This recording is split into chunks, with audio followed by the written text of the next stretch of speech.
Well guys, welcome back to another episode of 0 to 60. Now it's a bit of a late start to the day because I have been trying to find a bloody voltage regulator for that M5 for like 5 hours in Australia. And luckily I've managed to get an aftermarket one which, with a bit of luck, will be here either tomorrow, which is Tuesday, or Wednesday at the latest. Yeah, it was a bit of a nightmare trying to match up the Valeo part numbers.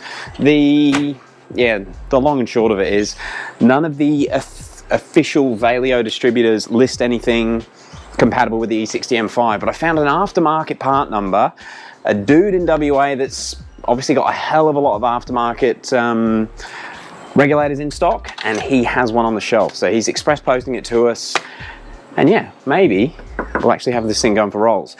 In the meantime, today it's E9x Key time. So I bought this key kit from eBay, and it's all we really need to replace is the housing. I did open it up before. Annoyingly, it doesn't come with the BMW button, but somewhere I do have a new one of these buttons, so hopefully I can find it.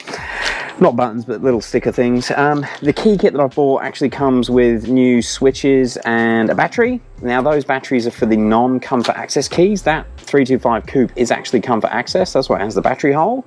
I'm hoping that this one suits, so let me get you guys set up and we'll take it all apart and see if we can actually swap the guts out of the original key into the aftermarket one. Okay, so I guess the eBay guys sell these as like a repair kit for the keys, because they do come with these micro switches, which are obviously to replace the buttons.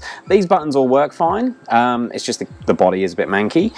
So let's get them all apart and see what we're working with. So the aftermarket keys, obviously that should come apart pretty easy, I hope.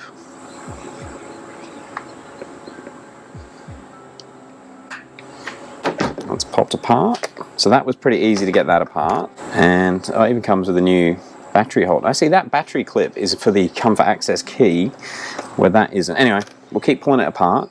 So this is the original. Take that off, get the battery out. And to get the key, the original key apart, I reckon, well actually we did this on Mark's car a couple of weeks ago, so I know we need to like try and cut in, and I know it's not a great camera angle,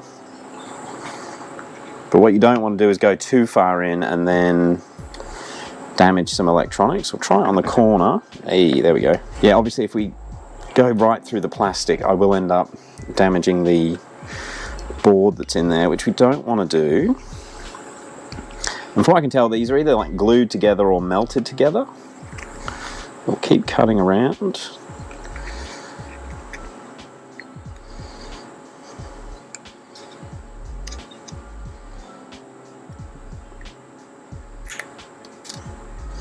Take that bit off.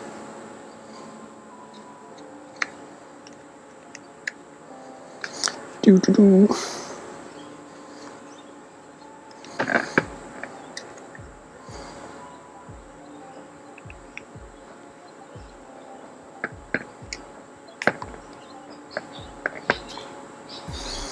It's starting to separate.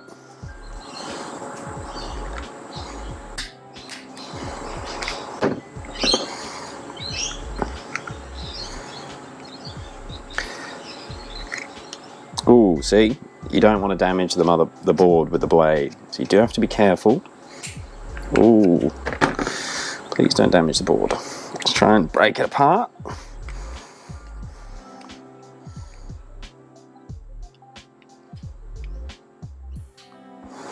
Okay, so that's come off. Luckily, it doesn't look like we've damaged anything, I hope. Please work, because it's worth way too much money not to. And it looks like, okay, so you can see that pad there, which the little battery holder goes onto. So let's slide the battery holder into the new case.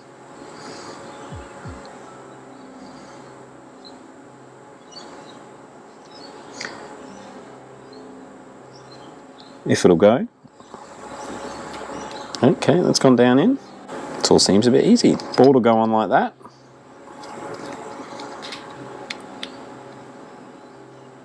That has pressed down in place. While we're here, just have a quick look at everything. Nothing looks corroded, so we should be all good. And this is the new key front. Let's try and sandwich it all together. That went together quite nicely. Did we get a click? Got clicks on all buttons.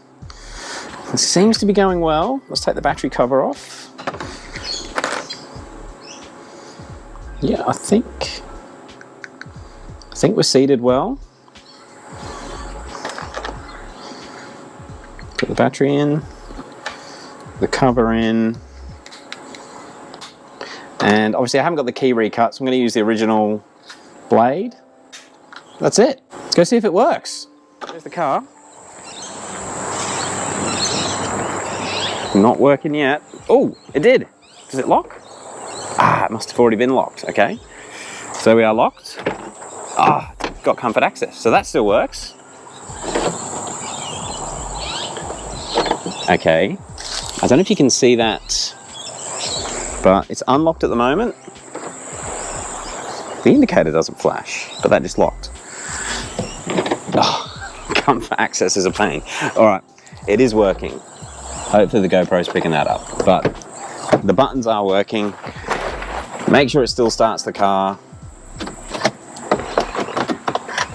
Yeah, she's locking in. Nice. We're good. This is going to be a nice, quick, short video. Why aren't we having more problems? This is bizarre. And just make sure the boot release works. We are cooking with gas. Key replaced. So what I have learned from doing this, it appears that this key, actually, let's see if it will shut the sunroof. Even shuts the sunroof. So it appears that the way they supply these keys, they'll fit both the comfort access and the non-comfort access keys, the body will. Yeah, which is good. I'll put a link to them because that was ridiculously cheap. It was significantly less than all the other ones on eBay, and I'm pretty happy with it. The only thing, my only complaint with it is that it doesn't come with the little BMW badge, but I have got one somewhere, so I need to find that out, and we'll have the new key looking like it should. Sweet. Win. Guys, thank you very much for watching a nice, quick, short 0 to 60. As I said at the start of this one, hopefully we'll have an update on the alternator for the M5, maybe tomorrow or the day after. The only other thing I have got to do to get this ready for rolls is the oil cooler, which I might actually have a crack at that tomorrow. We'll see how we go. Anyway, I'll end it off there. Thank you very much for watching. We'll catch you on the next one.